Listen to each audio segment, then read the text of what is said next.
एक सामान्य परिवार की लड़की रात के समय ट्रेन के जनरल बोगी में सफर कर रही थी। वो लड़की नहीं जानती थी कि कुछ इस समय में यह सफर अंग्रेजी में कहे जाने वाले सफर से भी ज्यादा तकलीफ देने वाला बन जाएगा। उस ट्रेन की बोगी में कुछ गुंडे लूटपाट के मकसद से आए और उस लड़की की गर्दन से चेन छीनने के लिए जबरदस्ती करने लगे। इतने पब्लिक में किसी की हिम्मत नहीं हुई कि उन गुंडों का विरोध कर सके, लेकिन शायद किसी को नहीं पता था कि वो लड़की कोई और नहीं बल्कि भारत की एक नेशनल वॉलीबॉल प्लेयर है और अगर उसको किसी मैच को जीतने के लिए जितने भी मेहनत की कीमत चुकानी पड़े वो चुकाएगी। उस लड़की ने उन गुंडों का विरोध करने की कोशिश करी, लेकिन बदमाश गुंडों की आंखों में किसी की जिंदगी की भी कोई कीमत नहीं थी। वो कई थे, वे एक थी। उन गुंडों ने मिलकर उस लड़की को चलती हुई ट्रेन से बिना कुछ सोचे समझे बाहर कचरे की तरफ फेंक दिया। उस डिब्बे में जिस भी यात्री ने खुद की आंखों से यह दृश्य देखा होगा उसने शायद मौत को इतने पास से पहले कभी नहीं देखा होगा। तो सोचो उस लड़की पर क्या गुजरी होगी जब उसको चलती हुई ट्रेन से बाहर फेंका गया और जब वो बराबर के दूसरे ट्रैक पर आ रही ट्रेन से टकराई और जब वो ट्रेन गुजर गई तब उसने अपने आप को संभालने की कोशिश करी, लेकिन वो संभाल नहीं पाई। और जब उस लड़की को एहसास हुआ कि अब उसके पास बची हुई जिंदगी जीने के लिए सिर्फ एक ही पैर बचा है, उसने उन दो पैरों में से जिनसे कई खेल खेले थे एक पैर को हमेशा के लिए खो दिया। एक खिलाड़ी के लिए ही नहीं, किसी भी आम आदमी के लिए इससे बड़ा दुख और क्या होगा जब वो भविष्य के सपने लेकर किसी ट्रेन में चढ़े और वो यात्रा उसकी लाइफ की सबसे दर्दनाक और खौफनाक यात्रा बन जाए। 39 रेलगाड़ियां एक के बाद एक और आने वाली हो और वो भी तब जब वो रात के डरावने अंधेरे में कोई जंगली जानवर या चूहे उसको जिंदा खा जाने के लिए तैयार हो। तब तक किसी को नहीं पता था कि भारत की एक national volleyball player railway track पर ऐसे हालत में पड़ी हुई है।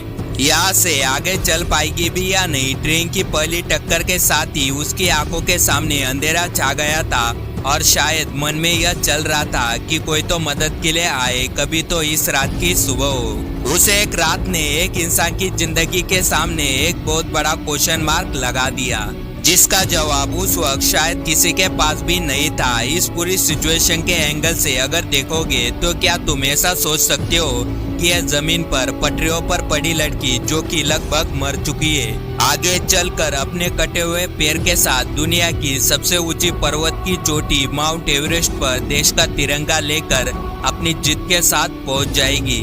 क्या तुम सोच सकती हो कि यह पटरियों पर मरने के हालात में पड़ी हुई लड़की एक ऐसा बड़ा काम कर जाएगी कि पद्मश्री अवार्ड भी जीत लेगी? रोंगटे खड़े हुए ना। कितनी शिकायतें हैं तुम्हें अपनी जिंदगी से, कितना रोते हो तुम अपनी किस्मत पर। कभी ऊपर वाले को ब्लेम करते हो, कभी सिचुएशन को ब्लेम करते हो। हालात अपने आप कभी बेहतर नहीं होगे, तुम्हें अपने आप को साबित करना होगा। अरुणिमा सिन्हा के सामने हार को स्वीकार करने के बहुत कारण हो सकते थे कि अब उनका एक पैर नकली लगेगा। वो एक महिला है, उन पर लोग तरह तरह के कमेंट कर रहे हैं, उनके सपनों का मजाक बनाया जा रहा है। उनको एवरेस्ट के लिए कौन खर्चा देगा, कौन उनको ट्रेनिंग देगा, कौन उनको समझेगा। कई कारण थे हारने के लिए, लेकिन जीतने का सिर्फ एक कारण था, खुद को साबित करना है, बोलकर नहीं मेहनत करके। अरुणिमा सिन्हा कैसे जैसे उस वक्त से बाहर आई। उन्होंने ठाना, और ठाना भी तो क्या ठाना, 1000 सैल्यूट है उनको कि उन्होंने शिकायतें करने के बजाय साबित करने को ठाना। व्हील चेयर पर बैठने के बजाय दुनिया की और दुनिया के सब महाद्वीपों की सबसे ऊंची चोटियों को अपने कटे हुए उस पैर के नीचे कुचलने की ठानी, जिस पैर को गुंडागर्दी के वजह से एक ट्रेन ने कुचल दिया था। एवरेस्ट चढ़ना तो दूर, ऐसे हालात में अगर कोई ऐसा सोच भी ले तो समझो वो विजेता बन गया है और अब सिर्फ साबित करना बाकी है। अगर सब शिकायतें और किस्मत का रोना छोड़कर अपने मन में जीत फिक्स कर ली तो फिर खुदा भी उसको नहीं रोक सकता।